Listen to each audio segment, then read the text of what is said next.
Welcome to the Calculus, a collection of micro lectures, video lessons, and sample exercises.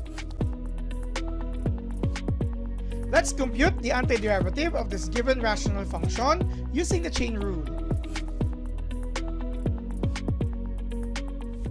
So previously, we were able to illustrate already the process of getting the antiderivative of a certain function which can be expressed as a composite function. We use the chain rule in that manner. This time, we have another example, but unlike the previous example where we have 1, okay, can you review the previous video, 1 as g prime of x, this time we have a different value. So we are given here with the integral of 1 over 3x minus 2 raised to the power of 5 dx. This is a composite function because if you're going to write the exponent as negative, you will have here the binomial expression 3x minus 2 raised to the power of negative 5 dx.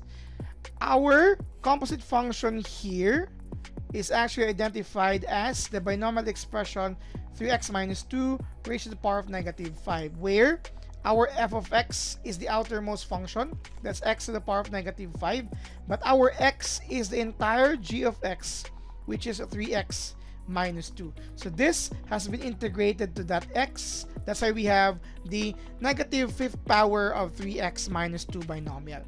This time, we can of course use the chain rule as one of the techniques.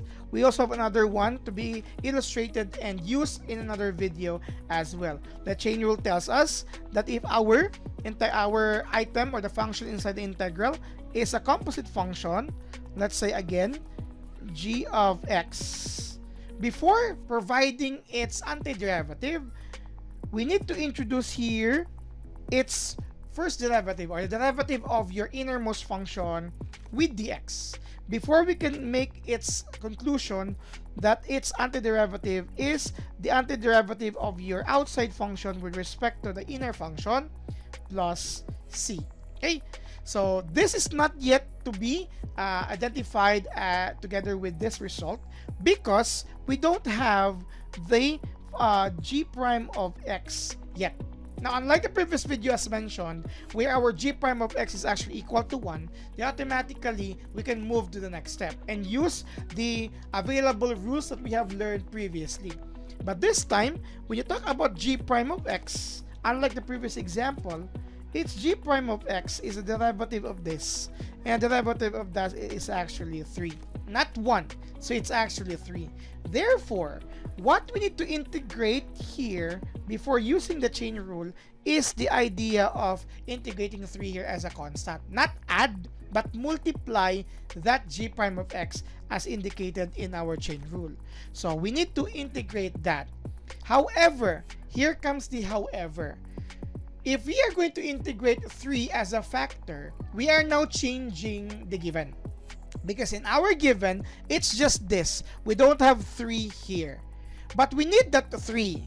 So in order for us to introduce that 3, therefore you will have here the integral of 3x minus 2 raised to the power of negative 5, then 3 dx, so that it would match this. We need to make sure that that 3 would then be neutralized in general. What we need to do here is to multiply the entire integral by 1/3. Why is the reason of that? The reason of that is when we try to have a product of 1/3, this could be neutralized. This would return to the original form without a 3. Okay? So why do we do that if that can still be neutralized? We will not be multiplying them, but we are going to leave 1/3 outside and 3 inside because we need the 3 to satisfy the chain rule. And we will have 1/3 later on. Therefore, we are going to look into this first, not multiplying that and returning to the original form. Okay? Because this now fits the idea for our chain rule. So unlike in the previous video where it's just 1, we don't need to multiply 1 over 1 there because it's just 1 in itself. This time, it's a 3. So we need to neutralize that with 1/3 outside, but not multiplying them because this item here already satisfies the chain rule. So once we are done with that, this is the next step. We stick with 1/3 and then we integrate the inside here. which tells us, according to chain rule, the integral of outer function. And our function itself looks like a exponential form. So our exponential form, of course, x to the power of n dx. You have x to the power of n plus 1 over n plus 1 plus c, where your n is, of course, not negative 1. Obviously, this is not negative 1. So treating this as your x, so you will have here 3x minus 2 to the power of negative 5 plus 1 over negative 5 plus 1. Okay, take it of that, n plus 1 over n plus 1 plus your c. Okay, so simplify the items inside first. 1/3 times, you have here 3x minus 2 raised to the power of negative 4 over negative 4 here plus c. Multiplying 1/3, you have 1/3 times this one here. So of course you will have 3x minus 2 to the power of negative 4 over negative 12 plus 1/3 c. Or just like in the previous videos, simply stay with c because c is already any constant that you can think of. Simplifying this further, taking out, you will have here negative 1 over 12 times 3x minus 2 raised to the power of negative 4 plus c. We would like to have a positive exponent, so you have your negative 1 over 12 times 3x minus 2. Now the exponent is positive 4 plus c.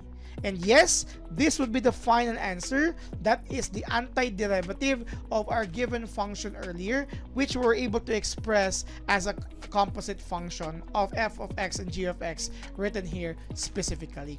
Now I would like you to compare this video from the previous video, where our g of x in that video was 1. So here we have 3, that's why we have 1/3 here. This is about the chain rule for this item. We also have another method which will be illustrated next, and we're going to use that same method to identify the antiderivative, the same function here, and verify if we have the same results. So what are you waiting for? Subscribe now!